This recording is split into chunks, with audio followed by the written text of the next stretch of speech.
First things first, a 16-year-old teenage girl was killed in Hayward. Check it out. Shooting has taken the life of another teenager in Hayward, and this time the victim is a 16-year-old girl. Our crime reporter Henry Lee is live at the Hayward Police Department with the latest on what's becoming a disturbing trend. Good evening, Henry. Yeah, sad trend indeed. Many of the recent homicide victims here in Hayward indeed have all been teenagers. Now, the killings themselves don't seem to be related to each other, but the police chief and the mayor all agree more needs to be done as far as outreach to the youths who are also suspected in these tragedies. Right now, the city is hurting. A deadly shootout in broad daylight in Hayward took the life of a 16-year-old girl, the latest teenager to die from gun violence in the city. The most recent homicide happened outside this apartment complex on West Tennyson Road near Tyrell Avenue shortly after 11 Sunday morning. Bullets hit the building and a car. At least one shooter opened fire from a car, prompting another person with a gun to return fire. It appears that there was gunfire exchange between two parties. We do not believe that this was a random act. We do believe that there was an individual who was targeted. Hayward Police Chief Brian Matthews says police have recovered a high-powered rifle and a stolen car that was used in the shooting. Why is it that when crime is committed, because obviously based off of what they're talking about with the police, that it was a targeted hit, how come it's always somebody that probably has nothing to do with the crime, the person that suffers the most? Similar to like drunk driving, right? When you usually get a drunk driver, the drunk driver, they liquored up, alcoholed up, got everything to lose, nothing to gain, go 100,000 miles an hour, and then guess what? It'd be somebody else that get killed. Everybody else get killed as far as the person that the drunk driver run into, and the drunk driver walk away unscathed. But no arrests have been made. The chief says the shooting appeared to be targeted toward the girl's family, who apparently knew at least one of the attackers. We do believe that this incident involved the 16-year-old's family members, but we don't know whether or not she was a specific intended target in this incident. A 41-year-old man was caught in the crossfire and was hit by a stray bullet. He's expected to be okay. Police are trying to find out what led up to the shooting. We don't know of a motive. We don't know whether it's too early in the investigation to say whether this is gang-related, whether it involves drug trafficking. We just don't know the answers to those yet. This is the latest homicide in Hayward that has killed a young victim. The four most recent homicide victims in the city have been 19 years old or younger. Hayward Mayor Mark Salinas says the city's trying to do more to keep kids busy, especially in the summer months with internships, summer jobs, and camps. We do not want this to happen again, and I wish we could prevent all of these, but sometimes things like this happen. However, we just gotta keep working. On Monday, medical gloves were still outside on the street. Alicia Diaz lives nearby. In this community that I grew up in, it seems to have gotten more violent than when I... They keep telling me that crime is down, and I'm trying to understand where. Where? Everybody keep telling me every day, oh man, crime is down, crime is down. They told me that junk on a live stream yesterday. And I said, where? Where is crime down? Because in every single liberal city, not every single one, but most of the liberal cities, and I didn't even know that Hayward existed until I started reviewing videos about what was happening from a crime perspective. Now you got a 16-year-old girl that died in crossfire when somebody was targeting her family. Another man gets shot in the butt walking down the street just from a stray bullet. And they talking about we got to keep the kids busy. Keep the kids busy doing what? They parents had already made them monsters. Shh.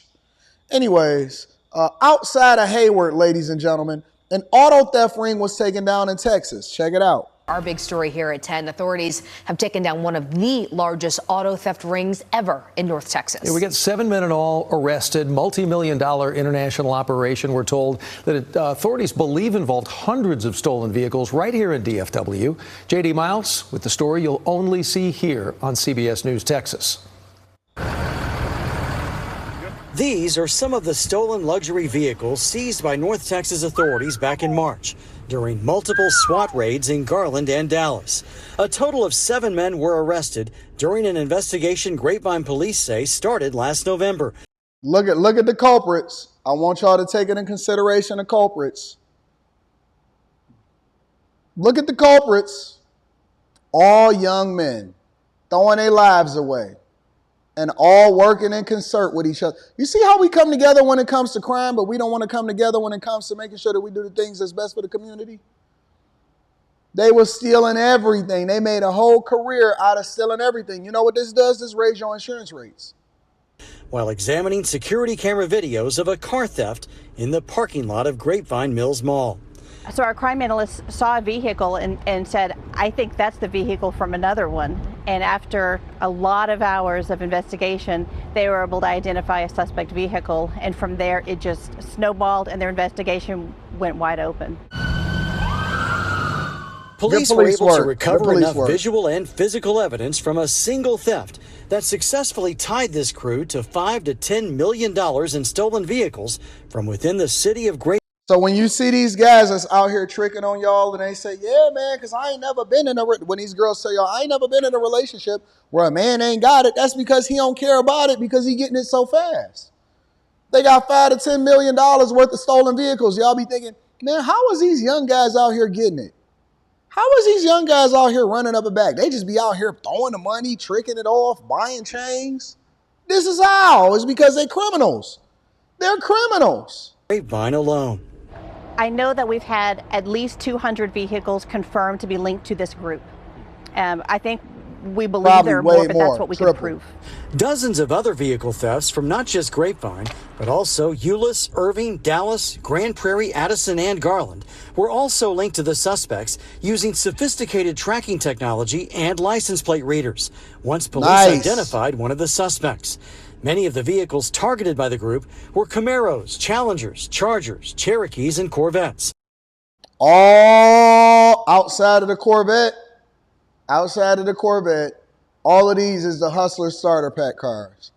These are the cars that you can usually catch a young dude in that's probably in over his head, or it's a possibility. Chargers, Challengers, Camaros, you throw them right up. I'm surprised they ain't throw a Jeep Wrangler on top of that joint.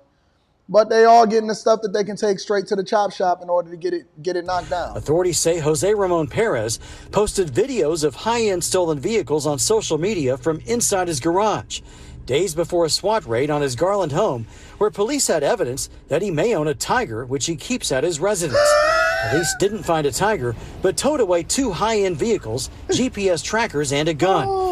According to a search warrant, they also recovered high-tech devices that can reprogram key fobs of stolen vehicles. Court documents reveal that Perez and others in the operation are accused of taking the stolen vehicles to resell to unassuming buyers, and have even been caught attempting to ship stolen vehicles south to Mexico and into other states in the U.S. So how big was this operation? Huge. We're expecting the case to go federal. Another raid at a home in Dallas found more evidence against the suspects, who are believed to be responsible for at least 40 auto thefts in Dallas since the beginning of the year. The arrests may have already had an impact on a crime that is hard to combat. But I can tell you for our agency in Grapevine, we had 0 auto thefts the month after we made those arrests. Grapevine police say some members of the group had become more violent and at the time of their arrest had active warrants for aggravated robberies in Richardson and Dallas. They are all charged with engaging in organized criminal activity, a first-degree felony. They hit them with that RICO. Good job, police. Let me give them a round of applause. Shout out to police departments around the country that's doing their job. I know that y'all said that y'all want to defund the police, but I'm in support of adding more funds to the police. And then last but not least, ladies and gentlemen, a beloved Starbucks, Astor Place Starbucks, is closing after nearly 30 years in business. This is the state of the economy and the communities. Check it out. Well, Starbucks in a prime spot with heavy foot traffic in Greenwich Village has served its last venti latte. So why is the coffee mega chain giving up on Astor Place? Fox 5's Jennifer Williams takes a closer look. After nearly 3 decades, one of the most iconic Starbucks in the entire city has closed its doors for good. As to a reason why, it depends on who you ask. Completely shocked because it was always a busy place. I really don't know. Maybe the economy. It could be anything, but it sucks. I'm kind of glad it shut down because Just all the union busting that they've been doing. Maybe the rents went up. The Astor Place Starbucks opened in 1995 and brewed its last beans on Sunday. The Lafayette and 8th Street store was right by the subway station. Really upset because it was so convenient. The 6 trains right here, the M8 is nearby. I just used to love going here all the time. The building is currently in between a Raising Cane's and a Wegmans. It's sad because this particular Starbucks has, some emotional resonance with this community, but at the end of the day, it's a big corporate chain, and so we're not going to be that sad about it. Oh, shut up. You ain't never opened up anything in your life, but you got an important message about it's a big corporate chain, so we're not going to be that sad about it. Yeah, until you start seeing a whole bunch of vacancies that's right next door to your city and you ain't got no jobs, and all of the police is starting to let all of the homeless people take residence in some of these places. It's a corporate chain, so we don't really care that much about it. Do y'all not realize that a lot of these corporate chains are individually franchised and owned by individuals that are a part of your community? I need people to become more educated, more understanding. Deep dive. Before you say something, do a fact check of yourself. Some of y'all just be talking.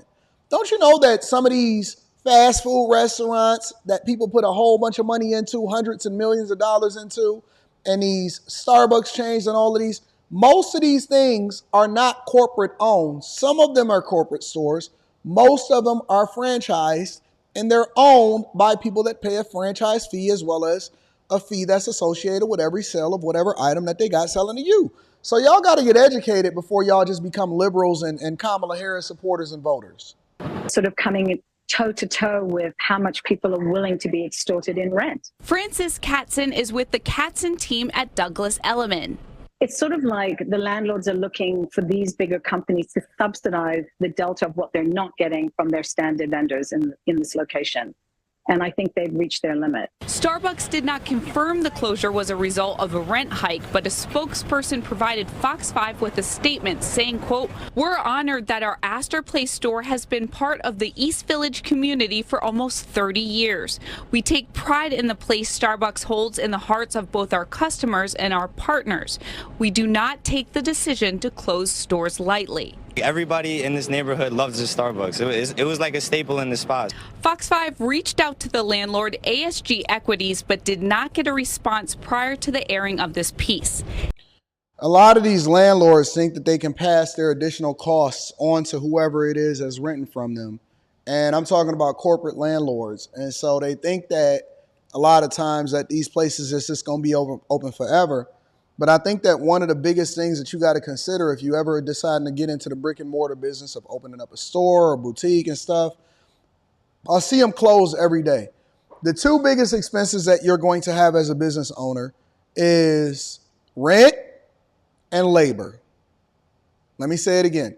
Your two biggest expenses, I'm not about to do a master class, that's for the Patreon.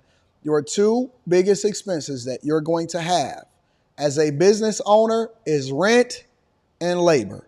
If you cannot control that and you cannot sell enough product in order to continue to cover the rent, you are going to be in trouble. And I don't care how historic the place and the location is that you guys are at. Do not think that that is not going to be a huge cost and expense. If you can get those two things to be covered, you can figure the rest out. Ladies and gentlemen, that is your quick hits. All right.